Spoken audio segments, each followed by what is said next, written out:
Hi YouTube, and this is JTrain997, and this time we're about to take a look at the DC Direct Jonah Hex movie 1/6 scale deluxe collector's figure. Of course, I've been waiting for this guy for quite some time, as I'm a huge Jonah Hex fanboy. This of course is based off the movie featuring Josh Brolin, not the comic character. We haven't got a 1/6 figure of him from DC Direct yet. Of course, get a good look at him here on the front. Of course, the side of the packaging down here, you have a look at the scarred side of his face.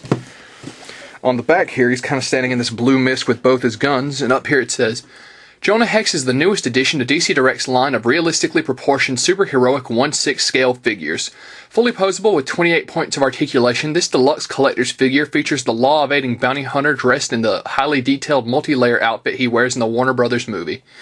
The figure also comes with a removable hat, a belt with 2 holsters, 2 guns, extra sets of hands, and a display stand. Of course, down here you have the various other characters DC Direct has done in 1/6 scale. Of course, on this side of the box, you got another picture of Jonah from the unscarred side. And also, there's a little Velcro snap. It opens up and you get a good look at Jonah in the packaging here. Let's get this glare off. Of course, over here you see him without his coat on. It's actually called a greatcoat, and part of a Confederate uniform.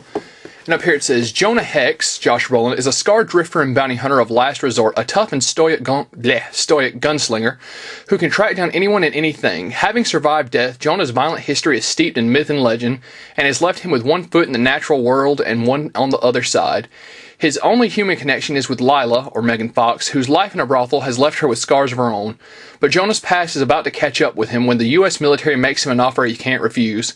In exchange for freedom from the warrants on his head, he must track down and stop the dangerous terrorist Quentin Turnbull, or John Malkovich.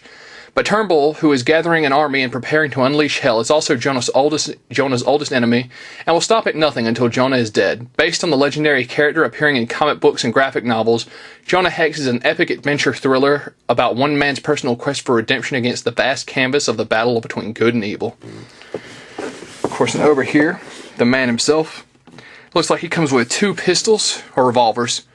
His hat, about 3 sets of interchangeable hands. Of course, 2 are just fists, 2 are kind of open, and 2 are the trigger fingers. And his stand is just kind of resting behind him there. So that being said, I'm really excited for this guy. Let's pull him out of the packaging. And here we have the 1/6 scale Jonah Hex out of the packaging. And he has a great presentation to himself. Get a full 360 here. Of course, I have him holding both of his pistols, or revolvers, once again. Of course, you can see his holsters down here underneath the greatcoat. The detail in this guy's actually really nice. Let's actually pick the camera up here and zoom in on his face there. Pretty good representation of Josh Brolin, as well as the scar in the film.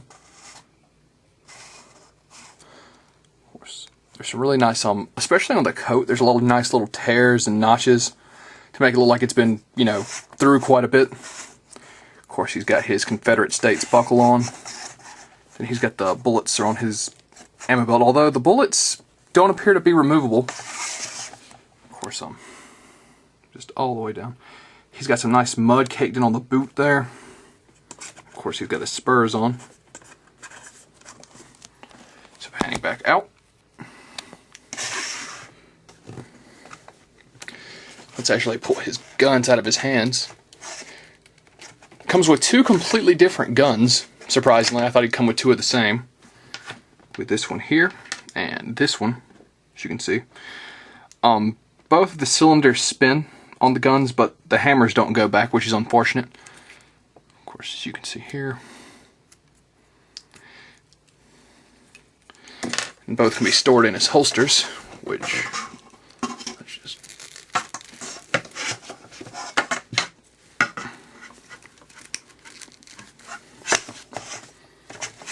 Let's get his arms down. Putting him back to here. Of course, the hat is removable, but it stays on his head very well. Of course, let's get another look at his head without the hat on.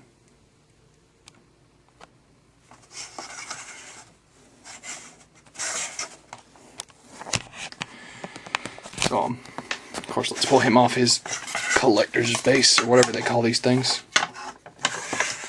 Of course, nothing really special about the base. I was hoping they would write Jonah Hex across it or something like that, but just a standard black base. As far as his articulation, his head does a full 360, some very slight up and down. A lot of his articulation is hindered by his greatcoat. You can pull it off, however, as you can see here, but it looks like it's going to be a real pain to get back on, so we're going to do it with it on. His arms go out, although this is a little bit tougher than what it's been being. Yep, there you go. You can see there, go out. They would do a full 360, but once again, the coat's really hindering that. Bend at the elbow, spin, wrist turn. Same for both arms. He's got a very nice abdomen joint. Can turn left and right at the torso. As far as legs, they go out, forward and back. Bend at the knee. And you really can't tell if there's any ankle articulation or anything like that in there because the boot is stuck on here so well. So that being said, let's actually get a look at some of Jonah's other alternate hands. Of course, he stands just fine without his base. Or he did. Yep, there he goes. Let's put his hat back on his head. Of course, you have the two closed fists right here. Oops. And you've also got these hands, which they're they look like they're meant to be holding something, but one of the small flaws of this figure, he doesn't come with anything but his guns. His guns, his hat, and his base, of course. Now, while he really doesn't need anything else, anyone who saw the movie knows he uses these like dynamite crossbows, and even though I thought they were pretty stupid in the film, you know, something extra to give us, or a stick of dynamite to put in his hand, or a wanted poster, you know, a little something extra definitely wouldn't have hurt this figure. Because honestly, this guy cost $125. That is not chump change by any measure. I mean, that is a lot of cash to fork out on a figure. Now, of course, there's the 1/6 companies are usually like Sideshow and Hot Toys and DC Direct. For a DC Direct, this isn't bad. I expected a little more accessories, some detail on the base, but you know, overall, a pretty nice figure. $125 is definitely making it so that only die-hard fans of the movies, which apparently there aren't many. I gotta admit, I thought the movie had its flaws, but I'm a huge Jonah Hex fan, so I had to pick this up. Are going to be the only ones picking this guy up, and the price is just a little steep, because I've bought these DC Directs before, and they usually go for about $100 a pop. $125, and the only thing I can find online where people are like, well, his costume's a little bit harder to make, so they probably amped up the price a little bit. I don't really think that's a fair assessment. There's probably some other reason they jacked this price up. But that being said, if you're a Jonah Hex fan, this is a fantastic figure.